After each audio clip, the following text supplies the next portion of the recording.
Hello friends, आज हम बात करने जा रहे हैं दुनिया की सबसे ऊंची प्रतिमा यानी कि वर्ल्ड्स टॉलेस्ट स्टैच्यू जो है स्टैच्यू ऑफ यूनिटी। दोस्तों, यह प्रतिमा माननीय श्री वल्लभ भाई पटेल की है जो कि 182 मीटर की है और यह प्रतिमा भारत देश के गुजरात राज्य के केवड़िया नाम के जगह पर नर्मदा नदी के किनारे स्थित है।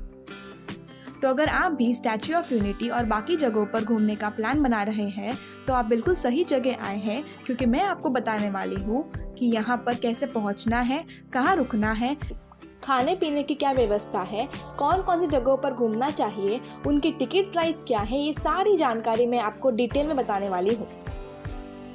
तो दोस्तों, वीडियो को अंत तक ज़रूर देखिएगा ताकि आपको सारी इन्फॉर्मेशन मिल सके। तो चलिए वीडियो को स्टार्ट करते हैं। तो सबसे पहले हम जानेंगे कि यहाँ पर पहुँचे कैसे।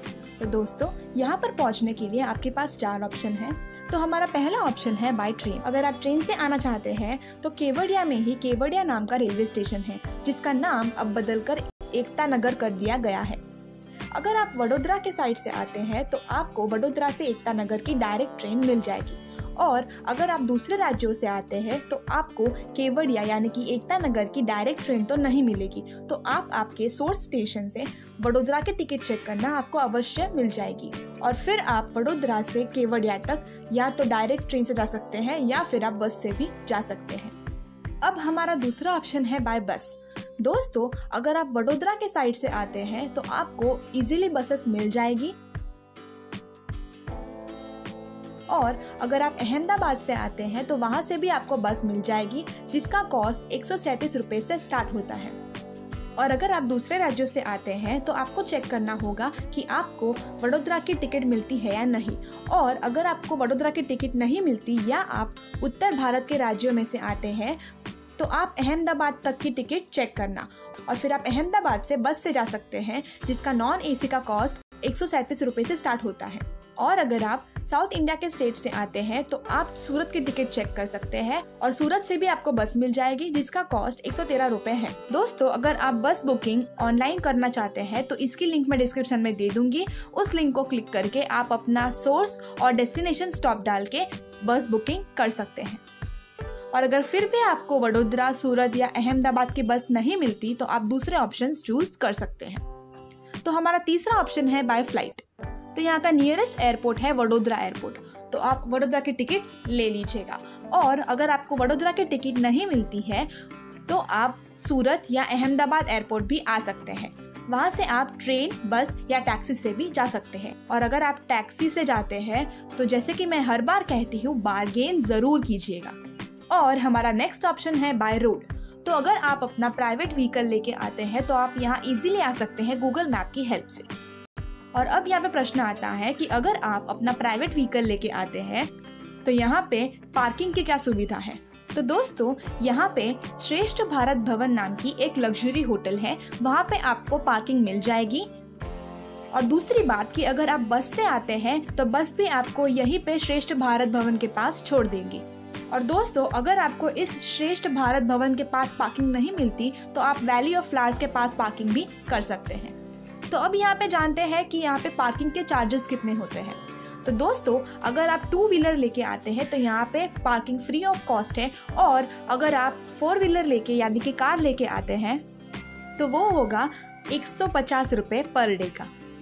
तो दोस्तों, अब मैं यहाँ पे आपको बता दूँ कि अगर आप एकता नगर स्टेशन तक ट्रेन से आते हैं तो एकता नगर स्टेशन के बाहर से ही आपको फ्री बस सर्विस मिलती है जो कि आपको एकता नगर रेलवे स्टेशन से लेके श्रेष्ठ भारत भवन पे ही छोड़ देंगे। यहीं पे ही बस स्टैंड पर टिकट बुकिंग काउंटर है, तो अगर आप चाहे तो यहीं से ही टिकट ले सकते हैं।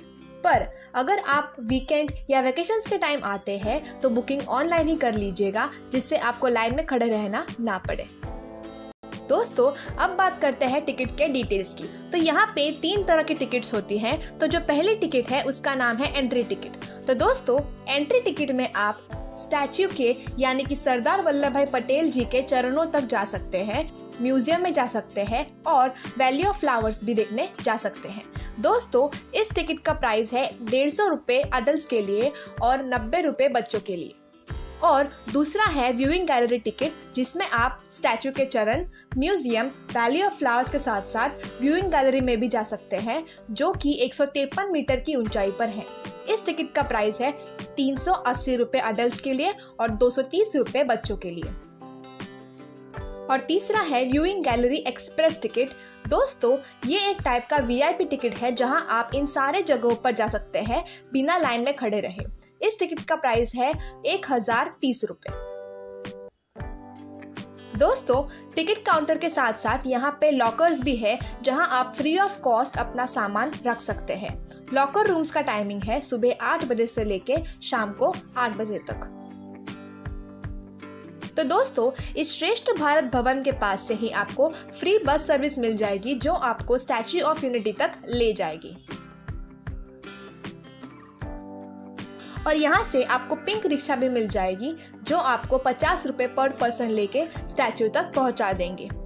दोस्तों, अब सवाल आता है कि स्टैच्यू ऑफ यूनिटी कौन कौन से दिन खुला होता है। तो दोस्तों, statue of unity her Monday को मेंटेनेंस के लिए क्लोज होता है, यानी कि ये ट्यूसडे से संडे तक खुला होता है। और अगर यहाँ के विजिटिंग आवर्स की बात करें तो वो है सुबह 8 बजे से लेके शाम को 6 बजे तक। और फिर 7 बजे से यहाँ पे लेजर लाइट शो चालू हो जाता है। अब दूसरा प्रश्न आता है कि यहाँ पे एंट्री करते समय क्या क्या चीजें अलाउड नहीं है। तो दोस्तों, मैं आपको बता दूं कि यहाँ पर आप कैमरा, मोबाइल्स आराम से लेके जा सकते हैं, जिसका कोई एक्स्ट्रा चार्ज नहीं लगेगा। दोस्तों, यहाँ पे व्हील चेयर की सुविधा भी है, तो अगर आपको व्हील चेयर की जरूरत पड़ती है तो आप वहीं से ही ले जा सकते हैं। अंदर जाते ही आपको सबसे पहले फूड कोर्ट दिखेगा, तो आप चाहे तो वहाँ पे स्नैक्स भी कर सकते हैं। और दोस्तों, यहाँ पे खाना बहुत महंगा होता है, तो अगर हो सके तो आप अपना नाश्ता अपने साथ जरूर लेके जाइएगा। तो आगे जब आप स्टैच्यू के चरणों तक जाते हो तो वहाँ आपको नर्मदा नदी, स्टैच्यू और नेचर का बहुत ही अच्छा नज़ारा देखने को मिलेगा। फोटोशूट के लिए ये जगह तो बेस्ट है। और फिर इसके बाद आप म्यूजियम में जा सकते हैं, जहाँ पे श्री वल्लभ भाई पटेल जी की हिस्ट्री के बारे में आप जान सकते हैं। और इसके बाद अगर आपने व्यूइंग गैलरी की टिकट ली है तो आप वहाँ ऑब्जर्वेशन डेक पे जाके सरदार सरोवर डैम का खूबसूरत व्यू देख सकते हैं। तो अब इसके बाद आप जा सकते हैं वैली ऑफ फ्लावर्स, जहाँ आपको तरह तरह के फूल देखने मिलेंगे। और फिर उसके बाद जो भी देखने लायक स्थल है वहाँ आपको पे करना होगा एंट्री के लिए। तो हमारे नेक्स्ट जगह है कैक्टस गार्डन, जिसमें अडल्ट का एंट्री फी है 60 रुपये और बच्चों का है 40 रुपये। दोस्तों, इस गार्डन का टाइमिंग है सुबह 9 बजे से लेकर शाम को 5 बजे तक। नेक्स्ट है बटरफ्लाई गार्डन, जिसका एंट्री फी है 120 रुपये अडल्ट के लिए और बच्चों के लिए है 60 रुपये। दोस्तों, इस गार्डन का टाइमिंग है सुबह 9 बजे से लेकर शाम को 5 बजे तक। और बाकी सारे जगह जैसे कि एकता मॉल, चिल्ड्रन मॉल, जंगल सफारी की डिटेल्स आपको स्टैच्यू ऑफ यूनिटी की ऑफिशियल वेबसाइट पे मिल जाएगी, जिसका लिंक मैं डिस्क्रिप्शन में दे दूंगी। तो दोस्तों, यहाँ आप एक दिन में इन सारे जगहों पर घूम सकते हैं। फिर इसके बाद शाम को 6 बजे स्टैच्यू ऑफ यूनिटी घूमने के लिए बंद की जाती है और फिर 7 बजे से लेजर लाइट शो स्टार्ट हो जाता है। तो आप वहाँ सिटिंग एरिया में बैठ के ये लेजर लाइट शो देख सकते हैं। दोस्तों, अब बात करते हैं कि यहाँ पे खाने की क्या व्यवस्था है। तो दोस्तों, यहाँ पे स्टैच्यू ऑफ यूनिटी के अंदर फूड कोर्ट तो है, पर जैसे कि मैंने आपको बताया कि यहाँ पे हर एक चीज़ बहुत महंगी होती है और बाहर प्राइवेट रेस्टोरेंट्स के ऑप्शंस भी नहीं है। पर हाँ, स्टैच्यू ऑफ यूनिटी के बाहर आपको छोटे मोटे ढाबे मिल जाएंगे, जहाँ आपको 120 रुपये पर थाली में खाना मिल जाएगा। दोस्तों, स्टैच्यू ऑफ यूनिटी के प्रीमाइसेस में आपको फ्री में पीने के पानी की सुविधा मिल जाएगी, बट उसके लिए आपके पास बॉटल होनी चाहिए, वरना आपको 50 रुपये पे करके बॉटल खरीदनी होगी। तो अब बात करते हैं कि यहाँ रहने की क्या व्यवस्था है।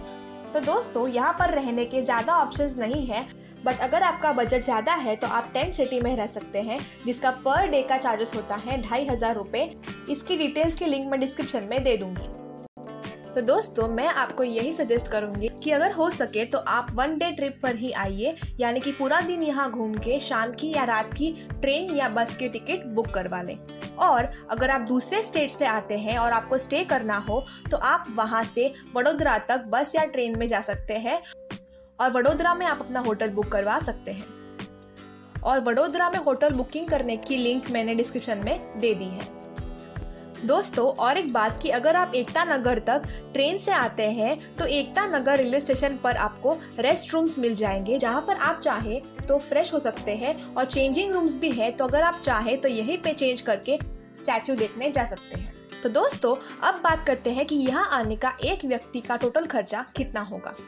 तो दोस्तों अगर यहाँ के टिकट का कॉस्ट मैं 380 लूँ और साथ ही में आप बाकी जगह जैसे butterfly garden, cactus garden, unity glow garden, जंगल सफारी का एवरेज 200 रुपये ले लूँ और खाने पीने का अंदाजे से 320 रुपये ले लूँ तो आपका यहाँ का खर्चा होगा 900 रुपये।